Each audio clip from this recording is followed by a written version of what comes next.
Have you ever experienced someone's anger?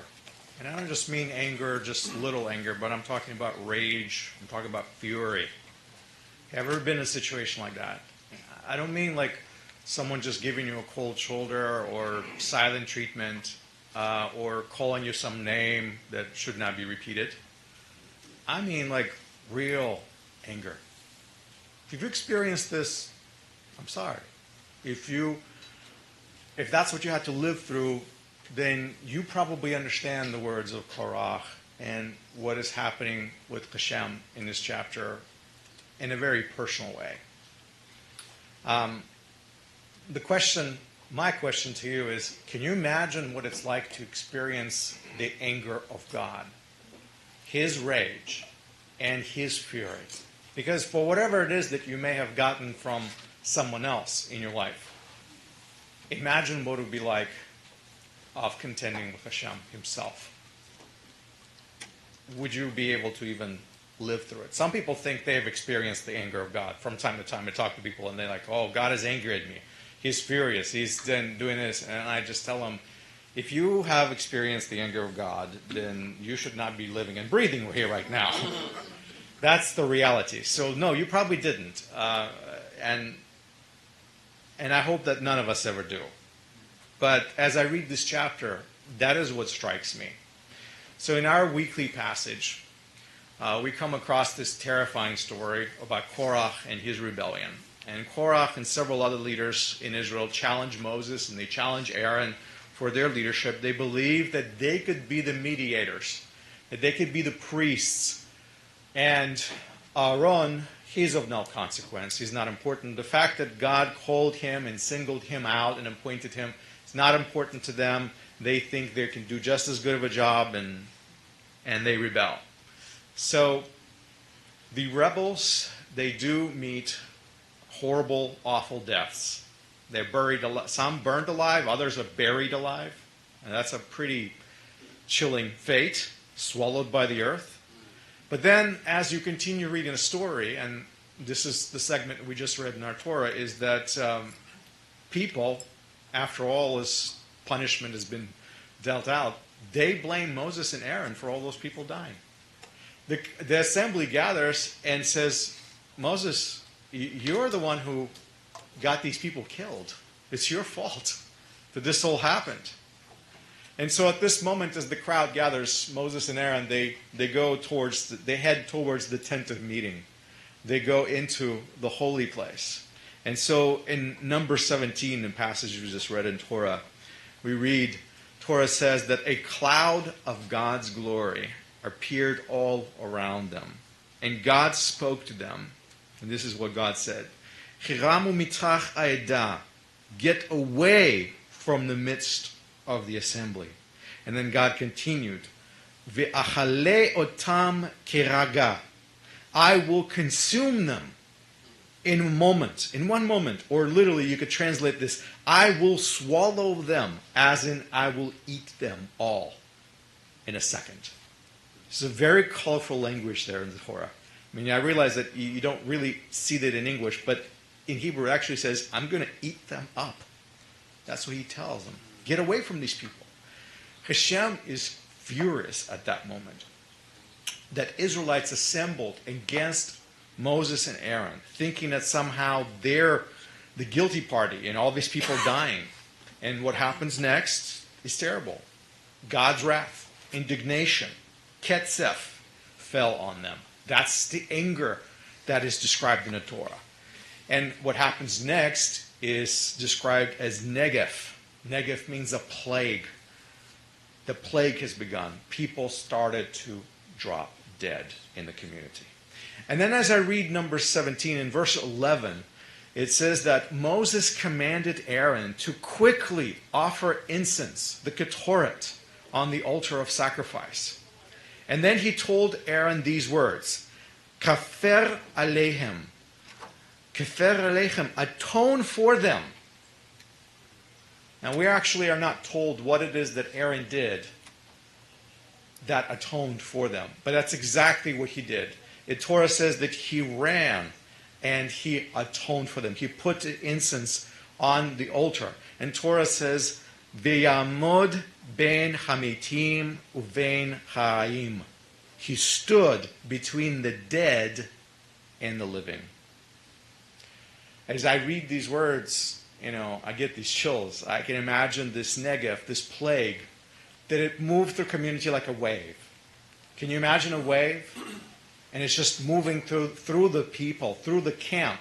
The camp of Israelites, if you get the aerial view, all these tents, all these people, and all of a sudden, it's like a wave going through, and people are dropping dead. And Torah says that Aharon, he ran. And I imagine that he chased God's wrath as the plague visibly moved through the camp of people just dropping dead. And Aaron, he has a censer in his hand, and he's chasing after God's anger. Because his goal is to stand between the living and the dead. He wants to be on the front line of that plague. So I literally think that, as Torah says these words, Aharon placed himself between God's anger and the people. And verse 14 says that over 14,000 people died that day. And I imagine how many more people would have died if Aaron did not offer incense, and if he did not listen to Moshe and immediately act and brought some sort of a reparation, some sort of an atonement for the people. So as I read this passage, I say to myself, well, that certainly does not happen with us. How can I make these things speak to us today? Yes, it's a story of God's anger, and it's scary, and it's terrible, and it's ominous. And the people in the wilderness had a slightly different arrangement with Hashem. Remember, Hashem was living in their midst. Their tents and his presence were right there. So yes, his reaction was very close to them. And they had a different arrangement. But I still think with us not having that proximity with Hashem, there are valuable lessons that we can learn from this Parsha reading today. And my first point is this. As marvelous as God's love is, his anger is equally powerful. Think about it. That's what I'm thinking when I'm reading these verses. You can look at it however you wish, but mercy and justice tend to be perfectly balanced within God. No, God is not a manic. There's a perfect balance in him. We humans, we are not capable of such balance. We don't understand it. We wouldn't even know what balance was if we did see it. We can't tell the difference. Because we humans, we live in a broken world. We are corrupted to the core, and we can never see things as they really are. We experience the world through a narrow tunnel vision. And we see it in our limited capacity, just being humans that we are. But God does not see the world that way. He's perfect. And that is why we desperately need God. That is why we need his guidance. That is why we need his teachings. That's why we need the direction on high. That's why we need the Torah. Because it is so important to us to understand the world through the prism of what Hashem is telling us. Because we can't even trust our own eyes, our own senses. They will fool us every single day. This wisdom that we read, the Torah, it's not a wisdom from us, but it's from God. And it has led us for thousands of years. And even if when we're challenged by stories like this, we read stories like this, and they rub us in a hard way. We're challenged by what we're reading. 14,000 people dropped dead. Somebody would read the story and say, God is just a cruel despot, just destroyed all these people like this for just questioning his authority. We realize that God is holy and just. And even in light of his fierce anger, we know that he's infinitely fair. Even with us when we are questioning his actions.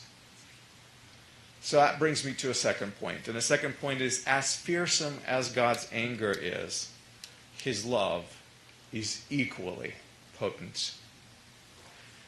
Aaron, when he chased the plague, he was chasing after God's love. Because there's a perfect balance in Hashem.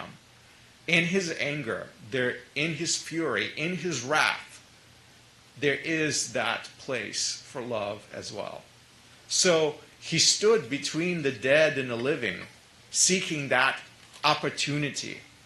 And as Aaron chased that intersection of love and anger, mercy and justice, when God sees us, our children, his children, I believe when God looks at us and we are passionate about the things he's passionate about, we try to be like him, we try to emulate him. When we do what is most important to him, I believe that's when his anger turns towards mercy. I believe at that moment when he sees how much we want to be just like him, and I think Aaron was trying that. Aaron was selfless. I believe that he was self-sacrificing. He put himself in danger. He could have been one of those people dropping dead. He was serving the people, the very people that have just rebelled and accused him of things he did not do. Yet he was chasing after God's mercy, trying to stop the plague with all that he had. So if Aaron can act in this way, surely God can choose to calm his holy indignation. He can be merciful with those who do not deserve mercy, which is why I think Aaron chased that opportunity. When we speak of priests, I think of Aaron and his life and what he has done. He's exactly the kind of person that Israel needed on their side. He's the perfect priest in many ways. Yes, he's done many mistakes, but his heart was right. Just like David is a perfect king. He had plenty of mistakes in his life, but his heart was absolutely right. And that's why God loved him. That's what God saw in him. That's why he favored him. And as I think of priests, I think of Yeshua always, because he acted in a very similar way. That's what priests do. They act in these selfless ways, sacrificing themselves, taking a punishment upon themselves they do not deserve, just to achieve the merit. This is what Yeshua did, to achieve the merit of righteousness that he intended not to keep to himself, but to share with us all along. He didn't need that. We did. And that's what he did for us. That's what Aaron was doing. I think that's what Yeshua did. A perfect priest. And in Yeshua's case, a perfect sacrifice. All in one. A tzaddik, a holy man, a righteous servant, in whom Hashem was well pleased. Can we emulate that character? Can we find it within our hearts to be self-sacrificing? Can we try to stand between life and death when someone else is going through suffering, even if those people are fully guilty and deserve it? Do we have that kind of love buried somewhere deep in our hearts? If we do, I think we should use that and we should utilize that. May Hashem gives us strength.